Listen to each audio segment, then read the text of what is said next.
तो जब तक स्वयं बौद्ध नहीं बनेंगे इनकी बात कोई नहीं मानेगा।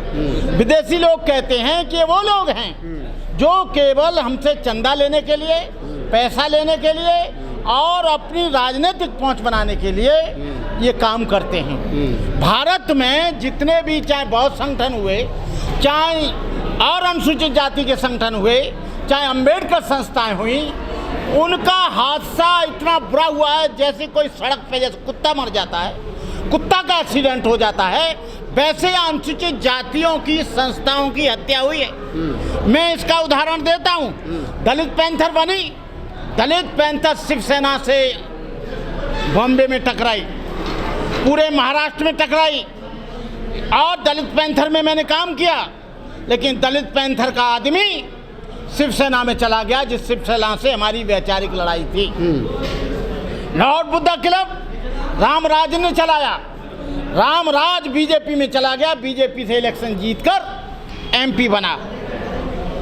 दलित सेना रामविलास पासवान की बनी, वो जिंदगी भर कुर्सी से चिपके रहे। गंगा गए तो गंगानाथ और जमुना गए तो जमुना दास, कोई भी गवर्नमेंट आ गई वो हमेशा सत्ता में रहे।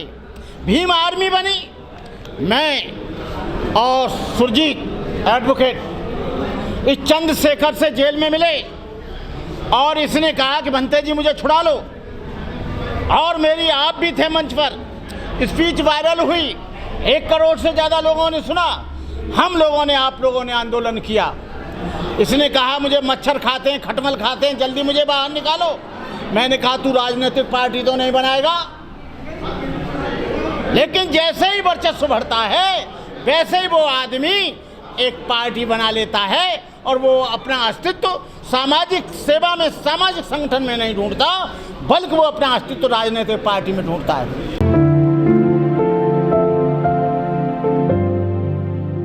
पूरे भारत में बौद्ध धर्म एक सामाजिक व्यवस्था के खिलाफ बुद्ध से लेके, कबीर से लेके, ज्योतिराव फुले से लेके आज तक लड़ता आया। बौद्ध धर्म क्यों नहीं फैल रहा है, उसका कारण है कि बौद्धों को लीड हिंदू कर रहा है। और जितनी भी संस्थाएं यहाँ पर बनी हैं बौद्ध धर्म के नाम पर, वो सब हिंदू हैं, एक भी उसमें डिक्लेयर बुद्धिस्ट नहीं है।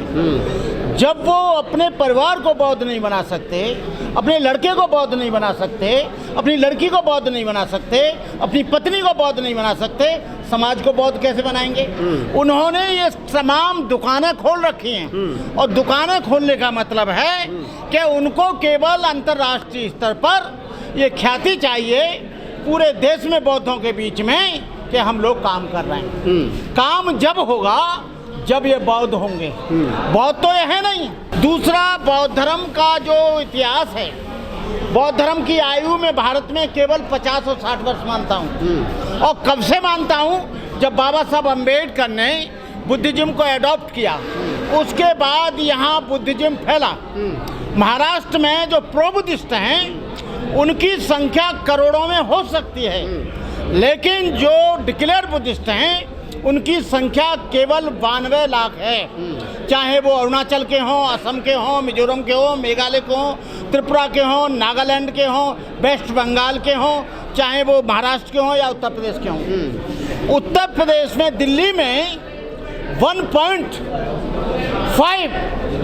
यहाँ पर बुद्धिस्ट डिक्लेयर हैं। ये जो बीएसपी के लोग हैं, जो बीएसपी से निकाल दिए गए हैं या बीएसपी में नहीं रहे हैं, वो लोग धर्म का काम कर रहे हैं, बहुत अच्छा है। लेकिन उनको ये मानना चाहिए कि बीएसपी ने जितना काम बौद्ध धर्म के लिए किया, बाबा साहब के मिशन के लिए किया, उतना और कोई भी गवर्नमेंट ने नहीं किया। जितना सांस्कृतिक परिवर्तन धरातल पर हुआ, जितना भी बुद्धा पार्क बने, अम्बेडकर पार्क बने, कबीर पार्क बने, या कबीर के नाम पर जिला बना, या अम्बेडकर के नाम पर जिला बना, या बुद्ध के नाम पर जिला बना, या आपके गौतम बुद्ध के नाम पर बना, या कबीर के नाम पर बना, रैदास के नाम पर बना, ज्योतिराव फुले के नाम पर बना, तो आपको बता दें वो कितना बड़ा काम हुआ। तो हम तो ये जानते हैं कि जब तक कोई राज सत्ता नहीं होगी तब तक बौद्ध धर्म फलेगा फूलेगा नहीं। अशोक राजा था तो उसने 84,000 बौद्ध स्तूप बनाए।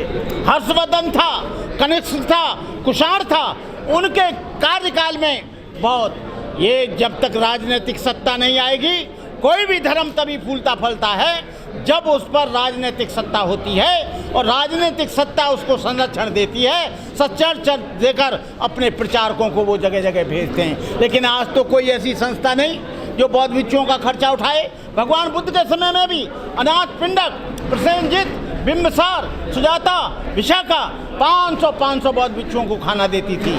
लेकिन इन लोगों को इतना वो है अपने आप को शो करने के लिए, ये कभी अपने बौद्ध भिक्षुओं को अपनी मीटिंग में नहीं बुलाते और बिना बुलाए आ भी जाए तो उसे बोलने के लिए नहीं देते। मैं चैलेंज के साथ कहता हूँ, बिना बौद्ध भिक्षुओं को इस दुनिया में यदि सारी दुनिया में बौद्ध धर्म फैलाया तो बौद्ध भिक्षुओं ने फैलाया, नेताओं ने नहीं फैलाया, उपासकों ने नहीं फैलाया, किसी संस्था ने नहीं फैलाया। पूरे दुनिया में बौद्ध धर्म फैला, चाहे तो अमेरिका में फैला हो, चाहे थाईलैंड में फैला हो, सिंगापुर में फैला हो, ताइवान में फैला हो, चाइना में फैला हो, तिब्बत में फैला हो, जापान में फैला हो, बौद्ध भिक्षुओं ने उसको फैलाया। लेकिन भारत में बौद्ध भिक्षुओं की अवहेलना की जाती है। ये छोटी छोटी संस्थाएं बनाकर अपने अस्तित्व को बचाए रखने के लिए, अपनी प्रमुखता दिखाने के लिए, अपने आप को शो करने के लिए ये लोग जब बड़े कार्यक्रम होते हैं तो ये बौद्ध भिक्षुओं को बड़े जोर शोर से बुलाते हैं। मैं राष्ट्रीय बौद्ध महासभा के मंच पर मुख्य वक्ता के रूप में, विशिष्ट अतिथि के रूप में 10-10, 20-20 हज़ार लोगों के बीच में बोला हूँ। मैं ऐसा नहीं है, लेकिन जो कुछ भी राष्ट्रीय बौद्ध महासभा काम कर रही है अपने तरीके से वो कर रही है। हम जितनी भी संस्थाएं एक हो जाएं, एक मिल जाएं और एक जगह होकर बौद्ध भिक्षुओं का और उपासकों का भारत में कोऑर्डिनेशन नहीं है। बौद्ध भिक्षु कुछ कहते हैं, उपासक कुछ कहते हैं। बौद्ध भिक्षुओं पर हावी उपासक होना चाहता है, उपासकों पर बौद्ध भिक्षु होना चाहता है। मैं इस बात का विरोध करता हूँ। ये सारे लोग अपनी अपनी मर्यादा के अनुसार एक दूसरे से कोऑर्डिनेशन करें, एक दूसरे को प्यार दें, एक दूसरे का सम्मान दें। लेकिन होता क्या है, जहाँ उपासक होता है वो भिक्षु को नहीं घास डालता और जो भिक्षु होता है वो भी उसे घास नहीं डालता। जब तक बौद्ध भिक्षुओं का, उपासकों का ये 4 संगठन हैं, एक उपासका संघ, एक उपासक संघ, एक भिक्षुणी संघ, एक भिक्षु संघ, ये रथ है, ये 4 पहिए हैं। 4 पहिए में से एक पहिए को निकाल दोगे वो नहीं चलेगा। जब तक बौद्ध भिक्षुओं के बीच में और उपासकों के बीच में कोऑर्डिनेशन नहीं होगा तब तक नहीं चलेगा। उपासकों को भिक्षुओं का सम्मान करना चाहिए, भिक्षुओं को उपासक को प्यार करना चाहिए, उसको सम्मान देना चाहिए। लेकिन भिक्षु बैठा है चुपचाप, वो उपासक को घास नहीं डाल रहा है, उपासक बैठा है वो उसको नहीं पूछ रहा है, तो इस तरह से काम नहीं चलेगा। सारी दुनिया में ये चीवर जो 10 पारमिता का पहनता है, बुद्ध वस्त्र ये है, ये पैंट बुशर्ट बुद्ध वस्त्र नहीं है, ये टोपी बुद्ध वस्त्र नहीं है, ये चीवर है। चीवर पहनकर जाओगे सारी दुनिया जानेगी कि बौद्ध भिक्षु आ रहा है। लेकिन आप टोपी पहनकर जाओगे, ये पैजामा पहन के जाओगे, कोई नहीं जानेगा कि तुम बौद्ध हो। बौद्ध के लिए बौद्ध भिक्षु एक आइडेंटिटी है, बौद्ध भिक्षु एक प्रमाण है, बौद्ध भिक्षु एक उसकी पहचान है।